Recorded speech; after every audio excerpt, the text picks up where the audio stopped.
आज का बाइबल का वचन प्रज्ञा ग्रंथ अध्याय 2 वचन 1 और 12 से 22 और आज का सुसमाचार सन यूहन्ना के अनुसार अध्याय 7 वचन 1 से 2 वचन 10 और 25 से 30। प्रज्ञा ग्रंथ अध्याय 2 वचन 1 और 12 से 22। विधर्मी कुतर्क करते हुए आपस में यह कहते थे, हमारा जीवन अल्पकालिक और दुखमय है। जब मनुष्य मरने को है तो कोई उपचार नहीं और हमारी जानकारी में कोई भी अधोलोक से नहीं लौटा।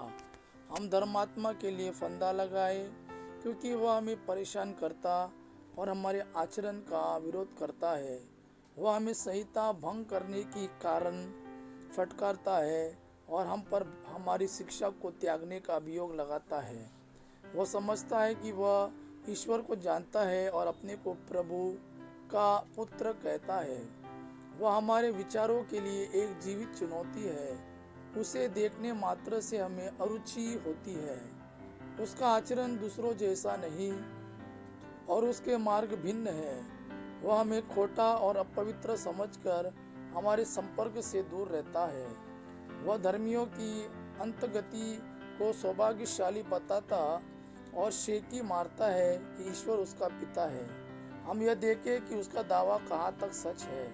हम यह पता लगाए कि अंत में उसका क्या होगा। यदि वह धर्मात्मा ईश्वर का पुत्र है तो ईश्वर उसकी सहायता करेगा और उसे उसके विरोधियों के हाथ से छुड़ाएगा। हम अपमान और अत्याचार से उसकी परीक्षा ले, जिससे हम उसकी विनम्रता जाने और उसका धैर्य परख सके। हम उसे घिनौनी मृत्यु का दंड दिलाए क्योंकि उसका दावा है कि ईश्वर उसकी रक्षा करेगा। वे ऐसा सोचते थे, किंतु यह उनकी भूल थी। उनकी दुष्टता ने उन्हें अंधा बना दिया था। वे ईश्वर के रहस्य नहीं जानते थे। वे न तो धार्मिकता के प्रतिफल में विश्वास करते थे और न धर्मात्माओं के पुरस्कार में। आज का सुसमाचार सन यूहन्ना के अनुसार अध्याय 7 वचन 1 से 2 वचन 10 और वचन 25 से 30। इसके बाद ईसा गलीलिया में ही घूमते रहे। वह यहूदिया में घूमना नहीं चाहते थे क्योंकि यहूदी उन्हें मार डालने की ताक में रहते थे। यहूदियों का शिविर पर्व निकट था। बाद में जब उनके भाई पर्व के लिए जा चुके थे तो ईसा भी प्रकट रूप में नहीं बल्कि जैसे गुप्त रूप में पर्व के लिए चल पड़े। कुछ यरूशलेम निवासी यह कहते थे, क्या यह वह ही नहीं है जिसे हमारे नेता मार डालने की ताक में रहते हैं?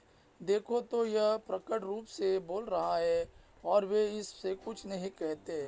क्या उन्होंने सचमुच मान लिया है कि यह मसीह है? फिर भी हम जानते हैं कि यह कहाँ का है। परंतु जब मसीह प्रकट हो जाएंगे तो किसी को यह पता नहीं चलेगा कि वह कहाँ के हैं। ईसा ने मंदिर में शिक्षा देते हुए पुकार कर कहा, तुम लोग मुझे भी नहीं जानते हो और यह भी जानते हो कि तुम लोग मुझे भी जानते हो और यह भी जानते हो कि मैं कहाँ का हूँ। मैं अपनी इच्छा से नहीं आया हूँ। जिसने मुझे भेजा है वह सच्चा है। तुम लोग उसे नहीं जानते, मैं उससे जानता हूँ क्योंकि मैं उसके यहाँ से आया हूँ और उसी ने मुझे भेजा है।